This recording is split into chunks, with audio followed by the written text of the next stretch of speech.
Welcome back to Astroballers. Today we'll be analyzing the Memphis Grizzlies. Bitch, you weren't with me shooting in the gym? To state the obvious, the Memphis Grizzlies are going through a big rebuild right now that will probably last the next few seasons. Taylor Jenkins in June was brought on to be the head coach after having an interim Pisces coach for a couple years and making a big mess of this team.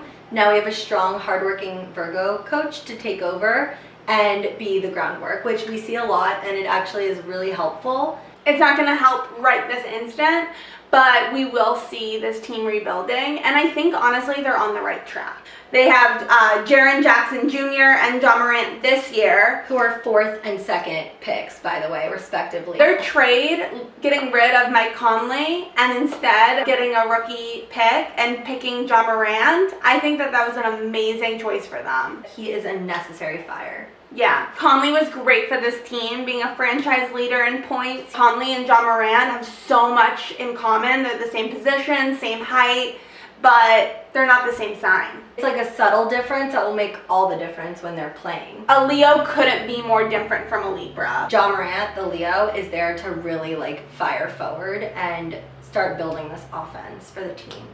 Coach Fizdale, who we know well, being now on the Knicks, this is old news, but there was a huge clash with him, with Marc Gasol. This is all because they were both air signs. Geminis and Aquariuses often come together in partnerships, marriages, everything. However, there's a power struggle between the two. One wants to be right so bad, but then the other one wants to be right. And this makes for great chemistry, but it's not a good coach-player dynamic at all.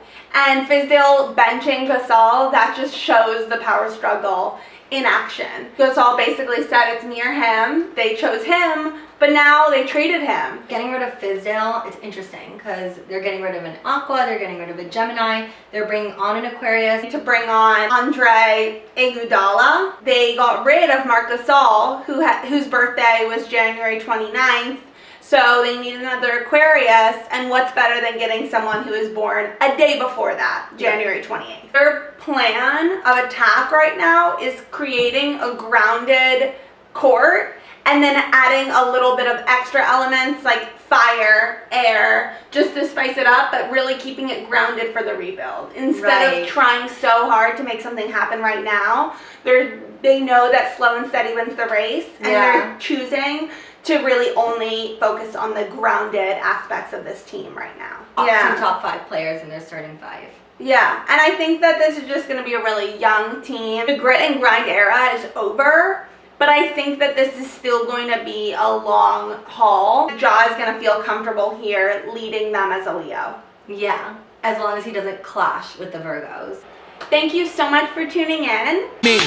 Yeah, I'm still up on my Grizzly mic, kinda late. That was just a preview cause they got nothing on with. Keep looking out for a video explaining all the horoscopes. We know a lot of you are just tuning in for the basketball and you're confused by all of this astrological language. So we're gonna explain it to you in a video coming up shortly. So worry no more, because we have a series of videos coming out explaining Moon, Venus, all that stuff we talk about that's very important.